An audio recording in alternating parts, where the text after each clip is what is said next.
Hello, sports fans. Jim Coyle with Indiana Sports Beat Radio. Thank you for stopping by our YouTube channel. Make sure to hit the subscribe and notifications toggle so you never miss a thing. All of our content up here every day. Looking forward to it. Thank you, and we'll see you on the radio. Still and Company in Brown County, Indiana. So for the thousands in attendance and the millions watching around the world.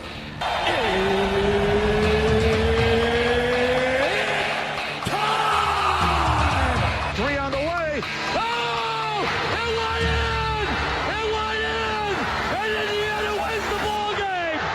Know your role and shut your mouth, you jabroni! Float game for the win! Ayla's gone. Goodbye. Touchdown, Indy. Woo! IU. America. They got a football team now. Pretty simple. I win. Google me. You know that I'm the cream of the crop. Welcome back to the Hard Truth Distilling Company Studios on this Wednesday. We're fortunate enough to be joined now by the great Rick Bozich from WDRB.com. How are you, sir? I'm good, Jim. How are you? Cannot complain. The snow's still hanging on out there. It's slowly going away, man. That's the longest hangover snow I can remember in a long time. Yeah, this will be the fourth full week, I think, right? Yeah, I almost fell down. I was out before I logged into your show. I had to take Ruby for a walk, and she walked up in a yard that was still pretty icy, and it almost got ugly. It's happened to me multiple times. Oh, you probably haven't seen the new engineer to the show. I saw him last week. How's he doing? Oh, okay. Good. Doing the same thing to me, man. Taking me to places I probably shouldn't go, and I'm like, oh, hey, that was ice. But yeah, it's still good. All good. Before I forget, did you know that SEC teams are 54-54 against each other?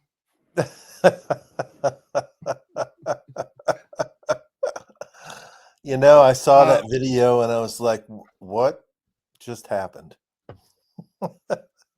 There you go, people. You want to know if you have any other questions about the previous 4 years at Indiana? That pretty much sums it up and gives you the answer. Did he ever catch himself and correct it, or did he just motor on and pretend like it didn't happen? Because I thought what he was going to say was like they were 54-11 against power conference opponents or something, which they might have been. But then when he said 54-54, is like, what are you talking about? Yeah, apparently he fell for a troll who put something out there and he didn't do the research behind it. They've kind of slipped they started off pretty strong, but they're kind of sliding back to mediocrity as the season goes on. Yeah, the record was good, but their net ranking was horrible. I don't know that they ever got out of the 90s. But speaking of the net rankings, I was looking at yesterday. Penn State is an anomaly there because they're like 51st. They're the 14th Big Ten team in the top 51, but they're 3-7 in conference play, and includes a loss to Indiana. They do have a win over Purdue, but to be that much higher, that shows you that one game, in addition to some other games not being as close as Indiana's were, I guess, but they have a win over Virginia Tech, so there's an out-of-conference win that Indiana doesn't have. But, boy, those numbers, they bite you. They did it. They bit Indiana last year, and they just didn't – it's like they didn't learn a lesson and are repeating the same thing over. Sounds like the definition of insanity, doesn't it? I guess I'm surprised that Penn State is ranked that high because when you look at their schedule, Virginia Tech's one of the 3 or 4 worst teams in the ACC, which is not a good league. So they don't really have any wins out of conference that jump out and get you. But what they did do was, they won the first game by 40, the second game by 50, and then 30, and then 20, and then 13, and then 20, and another one by 20. So everybody they played, they blew out. So I guess you get points for that. Absolutely. That's part of last year and this year, Indiana winning so many of those pre-conference non-con games by less double or single digits. And that happened again this season. Right now, that is not Indiana's problem, as they are in the or about to begin the toughest 4-game stretch, maybe in all of the Big Ten Conference for certain. This is a slaughterhouse of a schedule. You can't lie. With 4 games coming up, 3 of them on the road. I think these are all against ranked teams on the road. The home game now is against Michigan, who is not ranked at the moment, just fell out, but recently in the top 25. That game will have implications for other reasons. How ugly do you think it might be at Michigan in the pregame introductions? I think it's got a chance to be pretty uncomfortable. I think it's got a chance to be really uncomfortable, depending on what happens over the next couple games for both teams, but mainly Indiana. If they get blown out at Purdue on Friday night, which I think most people expect it'll be a 12 to 20 point loss would be my guess. And then they go to Wisconsin, where they haven't won since Bob Knight was the coach, and lose again, probably by double digits. It's already, they're already feisty. They're already upset. They're already frustrated. They're already wondering what's going to be done about it. And to see, Dusty May on the other sideline will only exacerbate it. I'm sure the students will probably try and come up with something super clever if I had to make a guess. Yeah, well, certainly. Now, the best thing Indiana could do is go out and win that game. And fortunately, of these 4 teams, Michigan is playing the least, not as well as any of the other 3. Their play has fallen off a little bit. I guess it started with that game that they lost, overtime loss to Minnesota, which at the time was one of the cellar dwellers, as they're battling to try to climb out of that. But their play has slipped just a little bit. They're the 3rd place team in the Big Ten, but they're not ranked in the top 25. Yeah. They played a lot of close games recently. I mean, they beat Penn State by 4. Northwestern, they beat in overtime. Minnesota, they lost to in overtime. Although Minnesota's actually kind of picked up the pace here recently. Haven't they won like 3 games, I think? Yeah, they have. They're picking up what they're doing. That becomes a more valuable win for Indiana then as the season goes on. It's not. I mean, Michigan is probably a borderline top 25 team. They've got a few issues. I don't think they have really a great shooter on the team. Donaldson has done some good things, but other than that, I guess they don't have another great shooter. But it's more interesting to me what's going to happen Friday night, because we're both games were blowouts last year, right? Oh yeah. Yeah, with Edie. And the year before, Indiana got a split. The year before that, they got a sweep. Getting swept by Purdue by double figures in back-to-back seasons would not be a good look. No, it would not. And Indiana has to take these opportunities that are coming up and find a way to win somewhere. I know it's tough. It's a tough ask. It would be a tough ask of any team, but especially a team that seems to be kind of in disarray. They can say that there was no confusion and this and that, but there just seems to be constant confusion. If you watch, when you're watching the games on the floor, guys that are like, "Hey, that's your guy. Why didn't you slide over? Why didn't you switch?" Whatever's going on, there's a lot of talk going on, which you want conversation. I get it, but you hope that conversation comes before or during the play, not after the fact that you've gotten beaten or whatever the case may be. It's hard to come up with a scenario that could have played out worse than the way it played out, from the point of Galloway being the guy who got fouled and him, not even making the front end of the 1-and-1. That was critical. The defensive breakdown, maybe a missed travel call that led to the Maryland 3. But the thing that stings about the Maryland 3 was those dudes were getting open threes the whole game. They finished 12 for 24 from three. So that's, to me, the issue of like, how can you possibly let a team shoot 50% from three? I think they're a decent 3-point shooting team, but they're not known as an elite 3-point shooting team.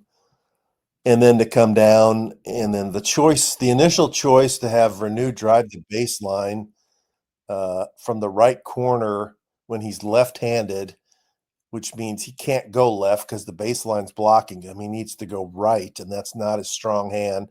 And he wasn't healthy anyway and didn't have a tremendous lift, I didn't think, during the game. And then if he gets fouled, he's an okay free throw shooter. He's not a great free throw shooter. I thought that was strange. And then the last play was just absolute, chaos of you're in. It's like, who's on first, who's on second? No, come in. No, get out. Go, on second hand, go back in. And then to inbounds the ball and have two guys standing in the corner where Rice had nowhere to go, and he's surrounded by Renew and two other defenders and has to throw up a 3-point shot. I mean, that I can't remember. I've seen a inbounds play botched to that level. So that was just however many seconds it was. What was it, 35 seconds, 40 seconds, whatever it was, of if you just watch that and just ignore the rest of the season, you can say, what is going on here? Yeah, it was definitely a coaching malpractice is what I called it. I saw that a Keystone Cops moment of sorts out there. But now moving forward, Indiana goes to their arch rival. Purdue is a team that is playing very well. They're the only team, I think, that is really playing to the level of trying to catch Michigan State, which I'm not sure that can happen. I think Michigan State is a better team, but they're not going to lose. The last thing that they want is to lose to this Indiana team, period, much less at home. Indiana is going to have to find that's why I when they keep putting Renew and Ballo together, I'm like, man, if you don't have Goody out there, I just don't think you have a chance. And especially in a game like this where Purdue has two guys that are shooting lights out, Fletcher Lawyer and Braden Smith, have lit it up from behind the 3-point line, and that's without Zach Edey. They're probably shooting better this year than they were with Zach Edey, to be honest with you.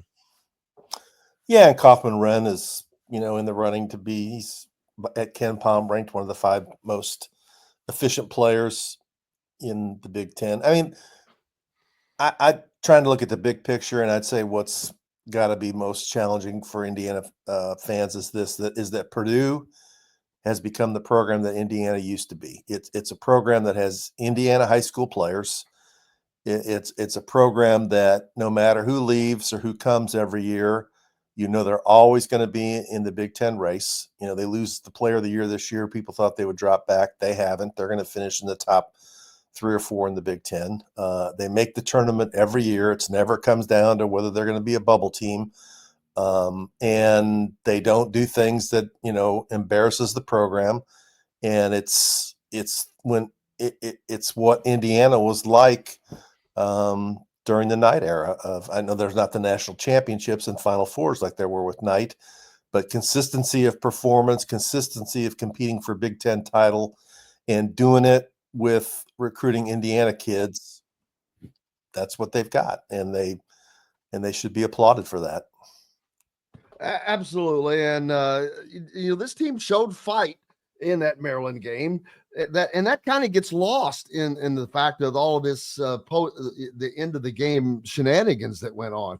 But they stayed in that game and were able to come back and fight through that. And then behind the timely shooting of Miles Rice, actually take the lead in that game and had it in hand where they could have snuck out there with a Q1 win, a much needed Q1 win.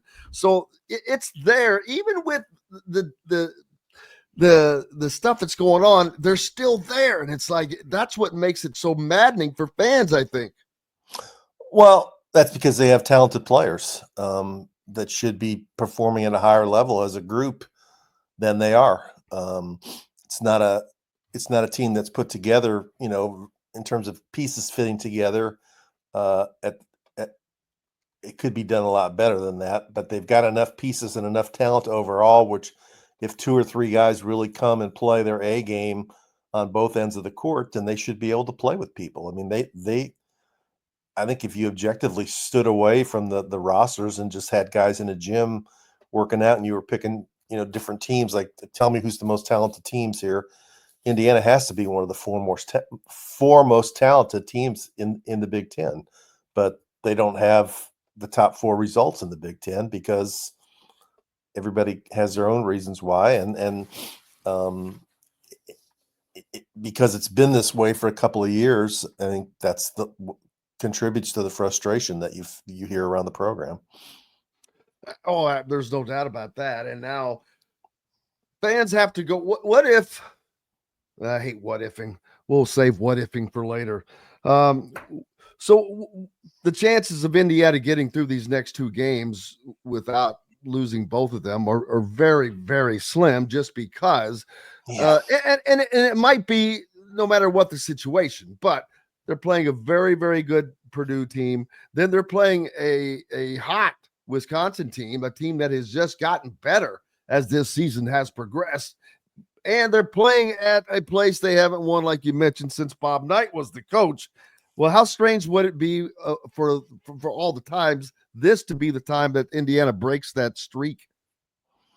Very, very strange. And they're capable of doing it. But you look at the numbers. I'm looking at Ken Palm right now. He gives them a 13% chance of winning at Purdue, a 17% chance of winning at Wisconsin, and a 16% chance of winning at Michigan State. He's got them as at least an 11-point underdog in all 3 of those games. So it'd be a major upset. Now, are they good enough to win 1 of the 3? They are.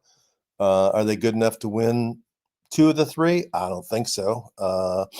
And all 3, I wouldn't bet that in a parlay bet because I think it'd be a foolish bet. But, as long as the games are out there, they still have an opportunity to succeed. But they're running out of time, and they're on the wrong side of the bubble in the bracket now. And, they're going to play in the Big Ten tournament, and they've never done well in that. And then at some point, there'll be 2 decisions that have to be made. One is, will this team play in the NIT?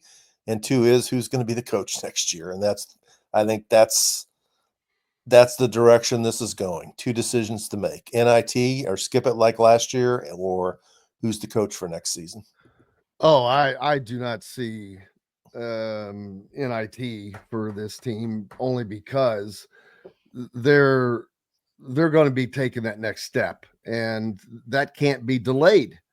In my opinion, I think that there's no doubt a change is coming. So, and I don't think that can be delayed one bit. It just for sanity for the fans, because nothing's going to be said. There's not going to be a statement sent out unless something very different happens where they can get Woodson to announce his retirement or whatever. I don't see that personally happening. But other than that, I don't see a change happening until the end of the season. But I don't see Indiana extending that into the season when they know that it's not going to likely end well anyway. And NIT is almost embarrassing state to be in. So it's like, let's wash our hands and let's get ready to get Indiana basketball to where it should be. Hopefully that is how it's looked at. But hey, I'm not in that position making that call. Yeah, I mean, you were there on Sunday. I wasn't. What was the crowd like? Were there a lot of empty seats? Up top, and then there was some boos at certain points, and so it.